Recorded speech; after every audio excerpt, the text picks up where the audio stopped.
What's up, everybody? Got around to reading Superman 78. Came out, I think, in 2021. I was really ecstatic to hear Superman 78 was getting his own story. I mean, that's Christopher Reeve, and I was like, oh, cool. It's a continuation of, the movies. I finally got around to it. As you can see in the cover, it's Brainiac-centric. Story-wise, it's cool. I could totally see it as like another part of the Superman Christopher Reeve movies. Not sure if it disregards like Superman 3 and 4. As if you know, Superman 3 came out and then they tried to make Superman 4 to kind of act like Superman 3 never happened, and then it ended up being worse. So it's like, I kind of like to think they're all within the same. Like, there was no reboot or anything like that. The Superman 3 isn't as bad as it definitely isn't as good as the first two, but yeah. But there's a lot of references towards those movies, a lot of panels that look just like the movie. Compare them with shots from the movies. There's a lot of characters, background characters from the movies that show up in this. Yeah, story-wise, it's pretty concise. It gets straight to the point. Very fast, gets straight to the point. You have Brainiac coming over, up to no good, putting cities in bottles, Superman going up there to kick his ass and whatnot. It does, however, change the mythos, like, big time. You're just going to have to read it. If you're a big Christopher Reeve fan, you should have read this already or should be planning to read this. My only con is they kind of draw him a bit stiff. You don't really see him. It's kind of hard for me to explain, but when you're reading a comic, there's just some panels you can see in your head move with the action, and I don't think they do that well enough with this.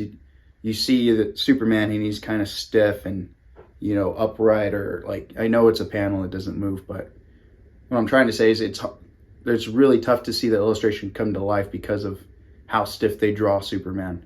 To try and make a comparison, when you read Superman or Death of Superman, and you see those panels of him versus Doomsday, they're aggressive, they're violent, and you can tell that there's just this high intensity fight going on.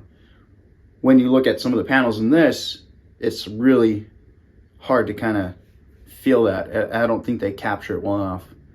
But it's not enough to make me not read this again. It's not enough to make me dislike the story. I really like it a lot. Heck, I love it. There's so many, like I said, dope illustrations. The way they draw reporter Clark as just this, bumbling nerd, it's spot on. Lois is pretty cool too. They do a pretty good job trying to capture Margot Kidder's essence, and everybody else too. Jackie Cooper's, Perry White. But yeah, the whole Daily Planet gang, Jimmy, Gene Hackman's Lex, the way he's in this, the way he talks, spot on, Gene Hackman. Brainiac, it was kind of hard to kind of put a voice to, or, in my opinion, my favorite Brainiac will always be the animated series Brainiac. And that voice is just, it's so confident and vile. And this Brainiac, it doesn't compare to that one, but it's still pretty cool. And it takes place in the 70s, so you got to put yourself in that 70s mindset as well. So I'm going to go ahead and give this rating, the SHELLYEAH rating, out of 10. Let's see. I will give this a solid... All right, I'm going to say 8 out of 10. Because I know there's room for improvement, and there's probably going to be a better Christopher Reeve story coming soon, hopefully, if they keep up with this. I do know that there's a sequel series going on right now called The Metal Curtain. But pick up this story if you want a good jumping point onto comics in general. If you're not used to comics, I recommend good. If you're a fan of the movies, which I was, you're a fan of the movies first, or the shows, you eventually will get into a comic or two, and then from there you'll just be interested. For example, if you get into this, there was one that came out before this not too long ago that deals with Michael Keaton's Batman in the 1989 89 universe, those movies, the Tim Burton movies. There's a comic book called Batman 89 going out right now. I think it's inevitable that these two are both going to meet in the comic. So it's going to be the coolest. I'd be more hyped to read that comic than a lot these days. Seeing Michael Keaton's Batman interact with Christopher Reeve's Superman, I mean, that's just, to me, I've always paired those two up, not Adam West and Christopher Reeve, or that it's just always been those two. Is when you think of Batman or Superman, you always think of those two right away. But anyways, I'm gonna be reviewing that one soon. Once you get this hardback, I mean, it's really cool. As you can see, I have some single collected issues. I got issue 1 variant. It's pretty dope. Like I said, I couldn't keep up with the pulls. It was cool. I was glad it came out and did its thing. And some of them did catch my eye. I was like, all right, I'm behind the story, but I have to grab this because it just looks dope. So yeah, I got that one. As you look at the hardback itself, you get this cool cover. And aside from the story, there's a lot of sketches in here as well. There's a little sketchbook at the end, and there's some really dope art.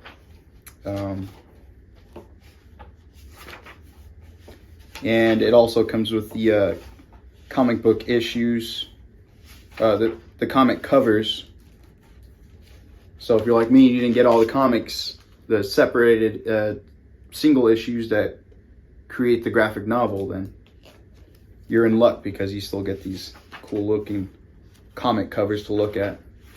And then at the end, you get a really cool, touching tribute to Richard Donner. I thought this was pretty badass for them to include this. Because, yeah, Richard Donner, man. Great director. And you take off the sleeve, it's really awesome. Like a VHS. So, yeah, I thought that was really impressive. It'd make any Superman fan, I think, pretty excited. And I read this with my kids, and it was really cool to be able to kind of share that experience with them. There's just some moments where I was probably geeking out more than they were because they haven't watched the movies as much as I have. I've watched the Christopher Reeve movies from front to back so many times, especially Superman 1 and 2. Superman 1 and 2, man, those are dope.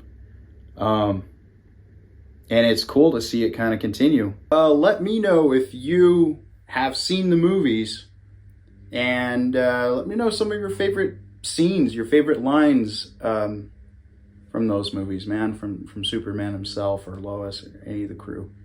And if you have read this comic, let me know if you liked it, or let me know what you dislike.